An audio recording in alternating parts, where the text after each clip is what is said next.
Ako si Mai Salazar, hatid sa inyo ang mga pinakamainit na balita sa bansa dito sa News Force. Sa ulo ng mga balita, 11 minutong preyato magmatic eruption na itala sa Bulkang Taal. Unang araw ng COC filing mapayapang idinaos. Mahigit 3,000 dayuhang POGO workers nakaalis na sa bansa. PBBM at VP Sara bumaba ang trust at approval rating. MMDA Clearing Group nagsimula ng maglinis ng mga sementeryo. PNP-ACG pinag-iingat ang publiko sa panganib na dala ng public Wi-Fi. Patas at pantay na balita, komprehensibong ulat para sa pulso ng masa. Ito ang News Force. Para sa unang balita ngayong linggo, muling sumabog ang Bulkang Taal nitong Miyerkules pasado alas 4 ng hapon. Nagkaroon ng bulkan ng isang phreatomagmatic eruption o ang pagputok dulot ng kontak ng tubig sa ilalim ng bulkan sa mainit nitong magma. Bagamat walang naging pagyanig, nagbuga pa rin ito ng higit 2,000 tonelada ng asupre at malakas na pagsingaw. Pinapayuhan ang mga residente malapit rito na ugaliing gumamit ng mask bilang proteksyon sa abo o fog. Sa kasalukuyan, nasa alert level 1 pa rin ang estado ng Bulkang Taal.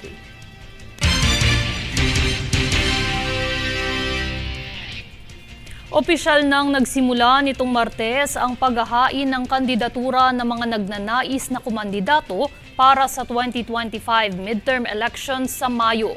Ang kaganapan sa labas ng Manila Hotel, yan ang tunghayan sa ulat ni Princess Castro. Maayos at naging payapa ang unang araw ng paghahain ng kandidatura o Certificate of Candidacy o COC ng mga kakandidatong senador at party list dito sa Manila Hotel para sa susunod na halalan sa taong 2025. Isa ang Bumbero Party List o ABP sa unang party list na kauna-unahang nag-file ng COC ngayong araw. Kanilang isinusulong ay ang pagkakaroon ng Provident Fund para sa mga bumbero sakaling sila ay magkasakit o sa anumang banta sa kanilang kalusugan. Isa pa sa mga nais namin isulong ay ang tax incentives para sa ating mga nagdo-donate ng fire trucks at saka ng mga ambulansya and all other kinds, mga motor na ginagamit sa emergency situations, no, na dapat ito ay bigyan ng tax incentive ng ating pamahalaan. Marami din pong cases ngayon na merong mga gustong mag-donate ng fire trucks and rescue vehicles dito sa ating bansa pero nahihirapan po because of all the restrictions natin. Isa rin sa mga nagpasa ng kandidatura ay ang OFW Party List na nagbigay ng pahayag sa mga isinusulong na plataporma gaya ng karagdagang budget para sa pangangailangan ng mga Pilipinong manggagawa abroad. Kumpara po doon sa ipinapasok na pera ng overseas Filipino workers, napakalaki pong tulong sa ekonomiya. Kaya dapat suklian din naman natin na kung sila ay nangangailangan, sapat talaga na tulong. Kasi maski nga yung tulong legal minsan parang nagkukulang. Bakit kamo? Dapat tayo ay mag-hire ng mga lawyers doon. Hindi yung lawyers natin dito na dadalhin doon dahil wala yan silang magagawa doon dahil hindi naman sila makakapag-practice ng batas doon. Kailangan damihan po natin yung ating mga abogado na lokal po doon, nakakaintindi ng Arabic o kung sa kanilang bansa para po sila mismo ay ipagtanggol tayo doon. Sa panig naman ng mga senador, naghain na ng kaniyang kandidatura ang isa sa mga partido ng Alyansa ng Bagong Pilipinas na iniendorso ni Pangulong Ferdinand Marcos Jr. na si Senator Francis Tolentino. Isa rin si Najer Sali sa mga bagong kakandidato para sa posisyon ng senador sa ilalim ng partido Maharlika kung saan isa sa mga plataporma nito ay ang kalayaan sa kahirapan. Bukod sa mga kakandidato ay dumagsari ng mga vlogger na matyagang nag-abang sa labas ng hotel upang kuhanin ang saloobin at pahayag ng mga nag-file ng COC. Samantala, higit sa 18 posisyon ang kabuuang paglalabanan para sa puwesto ng senador senador, party list, mga kinatawan ng Kongreso, gobernador at kanyang bise, alkalde at bise, mga miyembro ng sangguniang panlalawigan at panglungsod, sangguniang bayan, BARM parliamentary members at party representatives. Nagsimula ang filing kaninang alas 8 ng umaga hanggang alas 5 ng hapon at magtatagal ito hanggang sa ika-8 ng Oktubre. Princess Castro nag-uulat para sa One Media Network. Wala namang naiulat na naapektuhan ng ashfall matapos ang muling pagsabog ng Bulkang Taal nitong kamakailan. Ayon kay Philippine Institute of Volcanology and Seismology o PHIVOLCS Director Teresito Bacolcol, nakatitiyak itong tanging Taal Volcano Island lamang ang nabalot ng ashfall mula sa 11 minutong phreatomagmatic eruption ng bulkan. Bagamat nakaligtas sa ashfall ang mga bayan malapit rito, posible namang makaranas ng hirap sa paghinga, pangangati ng lalamunan at mata ang mga residente nito sakaling umabot ang ashfall sa kanilang lugar.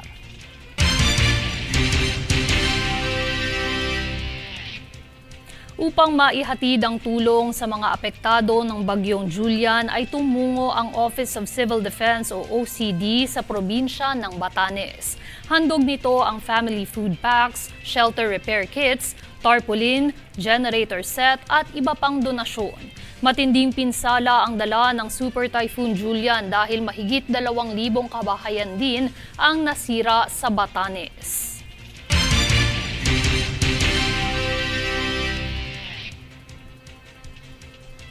Pinag-iingat ng Embahada ng Pilipinas sa Tel Aviv, Israel ang mga Pilipino na nasa Israel na manatiling alerto sa sakuna matapos ang pag-atake ng Iran. Ito ay kaugnay ng pagpapaula ng Iran ng higit 200 ballistic missile sa Israel kasunod ng pagkitil sa buhay ng mga taga-Gaza, gayon din ang mga pinuno ng Hezbollah at Hamas.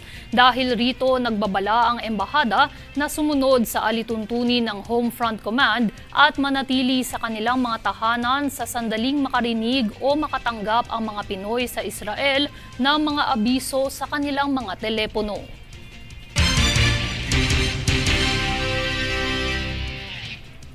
Mahigit 3,000 mga dayuhang POGO worker na ang nakaalis ng bansa ayon sa Bureau of Immigration. Kaugnay ito ng utos ni Pangulong Ferdinand Marcos Jr. na tuluyang pagbabawal ng POGO sa bansa. Para sa detalye, narito si Francis Riodique. Minamadali na ng Bureau of Immigration ang proseso ng pagpapaalis sa bansa ng mga dayuhang naging empleyado ng mga POGO. Ito ay bilang kampanya ng administrasyong tuluyan ng ipagbawal ang operasyon ng POGO sa bansa. Ayon sa Bureau of Immigration, mahigit 3,000 dayuhang foreign POGO workers na ang nakaalis ng bansa. Ito ay higit kalahating porsyento na ng kabuuang 5,000 manggagawang dayuhan ng POGO. Ayon kay Immigration Officer in Charge Commissioner Joel Viado, binibigyang serbisyo ng ahensya ang mga kumpanya ng POGO para sa pag-downgrade ng mga visa at pagproseso ng mga exit applications. Nagpaalala naman si Viado sa mga POGO workers ukol sa deadline nila sa voluntaryong pagda-downgrade ng mga visa na hanggang October 15 na lamang. Para sa mga bigong umalis naman ng Pilipinas ay maaaring humarap pa sa deportation proceedings sa katapusan ng Disyembre. Francis Riodique, nag-uulat para sa One Media Network. Matapos ang pagdadalawang isip na pag-uwi ng ilang mga Pinoy, 15 Pilipino na ang nagdesisyon na umuwi ng bansa ngayong unang linggo ng Oktubre. Nakatakda sana silang makabalik ng bansa noong nakaraang linggo, ngunit naantala dahil sa suspensyon ng kanilang flight na may kaugnayan pa rin sa pagsiklab ng sagupaan sa pagitan ng Hezbollah at Israel. Sa tala, mayroong higit kumulang 11,000 Pilipino ang naninirahan at nagtatrabaho sa Lebanon at mula sa bilang na ito, nasa 1,100 na Pinoy pa lamang ang nag-avail ng voluntary repatriation sa Lebanon.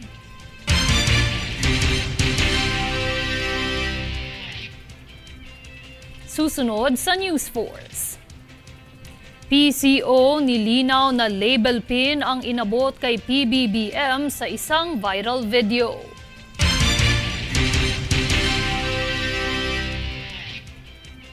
Alice Go sinampahan ng mga kasong kaugnay ng umano'y pamemeke ng pirma.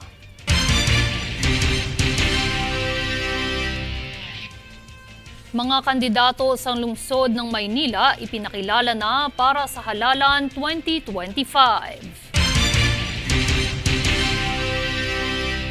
Manatiling nakatutok para sa higit pang mga balita sa pagbabalik ng News Force.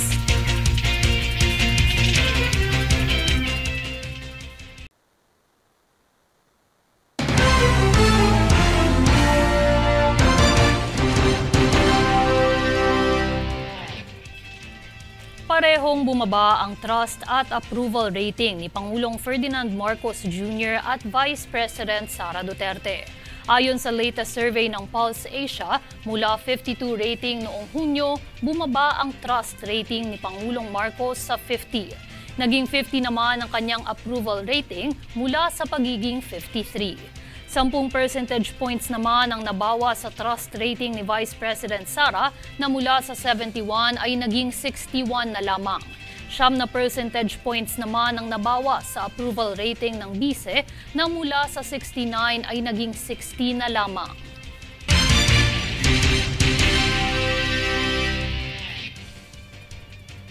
Nilinaw ng Presidential Communications Office o PCO na hindi white substance o droga ang iniabot kay Pangulong Ferdinand Marcos Jr. Kaugnay ito ng viral video ngayon sa social media na kuha ang isang lalaking may inabot sa kamay ni Pangulong Marcos bago magpa-selfie. Aniya, ito ay isang label pin ng Partido Federal ng Pilipinas. Kaya payo ng PCO, maging mapanuri at magsaliksik ng mabuti para hindi maloko ng umano'y fake news.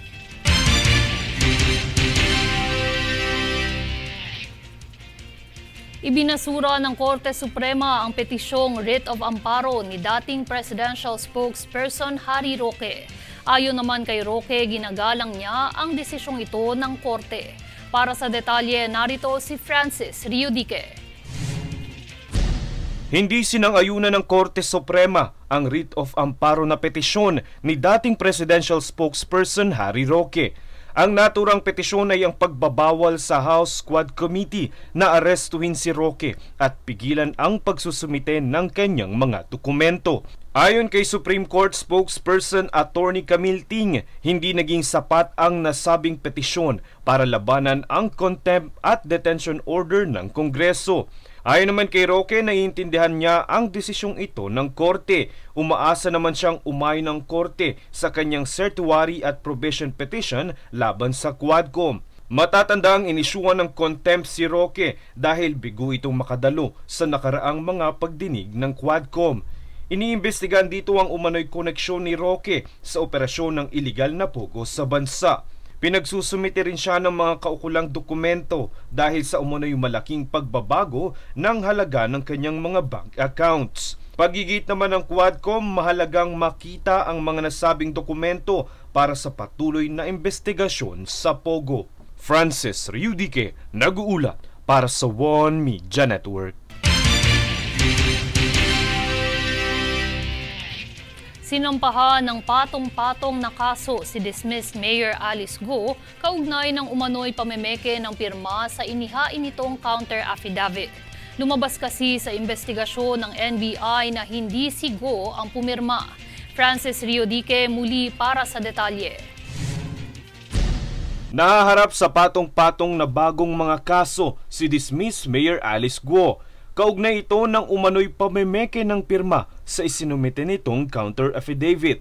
Base sa pagsasalaysay ni Go sa nakaraang pagdinig sa Senado, napirmahan niya ang naturang affidavit bago siya tumakas ng bansa. Ngunit base sa pag-aaral ng National Bureau of Investigation, hindi nilagdaan ni Go ang nasabing dokumento. Ayon kay NBI agent Palmer Malyari, magkaiba ang pirma sa dokumento kung ikukumpara sa mga dating dokumento sa Bamban Tarlac. Kaya naman lumalabas na ibang tao umano ang pumirma sa counter affidavit. Dahil dito nahaharap si Go sa kasong falsification by a notary public. use of falsified documents, perjury, gayon din ang obstruction of justice. Kasamang sinampahan ng kaso ang abogadong nagnotaryo ng nasabing dokumento na si Attorney Elmer Galicia at 5 kapwa akusado. Francis Riudique, nag-uulat para sa One Media Network. Bilang paghahanda sa nalalapit na paggunita sa undas ngayong taon, sinimulan na ng Parkways Clearing Group ng Metropolitan Manila Development Authority o MMDA ang paglilinis sa ilang mga puntod sa Kalakhang, Maynila. Ito ay bahagi ng kanilang operasyon para sa paghahanda sa ika-1 at ika-2 araw ng Nobyembre kung saan inaasahan ang pagdagsa ng mga bibisitang kaanak ng mga yumao. Karamihan sa mga napulot ng grupo sa isinagawang paglilinis ay ang mga tuyong sanga at dahon, iba't ibang uri ng basura gaya ng mga plastic at solid waste.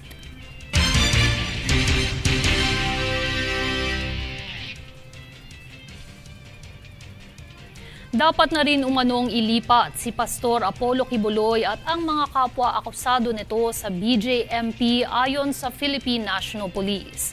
Sa kasalukuyan kasi sila ay nasa kustodiya pa rin ng pulisya sa Camp Crame. Alamin ang dahilan kay Francis Riudique. Tutol ang Philippine National Police na manatili sa kanilang kustodiya sina Apollo Kibuloy at mga kapwa akusado nito.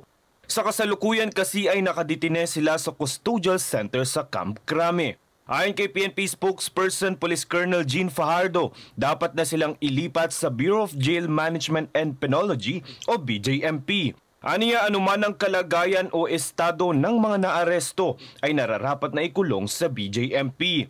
Inihalimbawa nito ang sitwasyon ni dismissed Mayor Alice Guo na ngayon ay nakapiit sa Pasig City Jail Female Dormitory. Samantala, sinabi ni Fajardo na naipasa na ng PNP sa Pasig RTC ang medical evaluation na isinagawa kay Kibuloy. Ito umano ang magiging basihan kung dapat bang manatili o ilipat na ng kustodiya si Kibuloy. Bukas naman umano ang pulisya sa magiging desisyon ng korte. Si Kibuloy ay nahaharap sa mga kasong qualified human trafficking at child and sexual abuse. Francis Riudique, nag-uulat para sa One Media Network. Babala naman sa mga mahilig mag-connect sa pampublikong Wi-Fi dahil mayroon itong kaakibat na panganib na dala ayon sa Philippine National Police Anti-Cybercrime Group o PNP-ACG.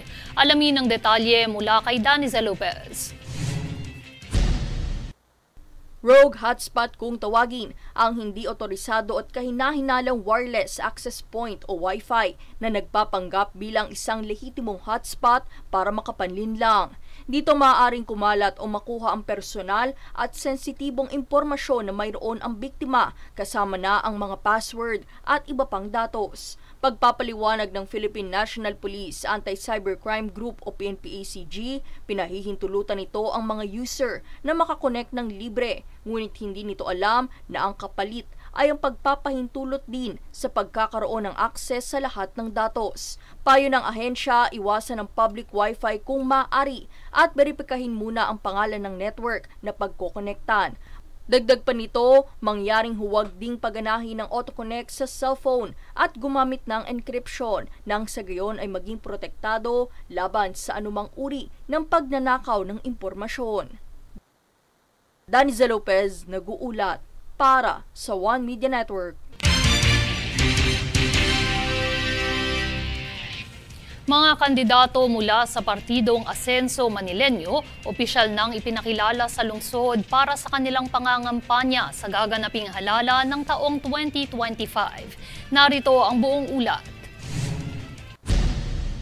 Nagpulong ang Partido ng Asenso Manileño noong ika-27 ng Setyembre upang formal na ipahayag ang kanilang mga kandidato para sa nalalapit na halalan sa Mayo sa susunod na taon. Pinangunahan ni na Mayor Hani Lacuna at Vice Mayor Yul Serbo ang nasabing kaganapan kung saan sila ay parehong tatakbo muli sa kanilang mga kasalukuyang posisyon. Kasama rin sa kanilang line-up ang mga kandidato para sa 6 na distrito ng Kongreso at 36 na pwesto sa Konseho ng Lungsod. Ginanap ang pagpupulong sa San Andres Sports Complex noong alas 3 ng hapon kung saan dinaluhan ito ng lahat ng miyembro ng partido. Samantala sa kasalukuyang konseho, 20 sa mga konsehal ay bahagi ng Asenso Manileño, habang ang 5 kinatawan ng partido sa Kamara ay namumuno ng iba't ibang komite.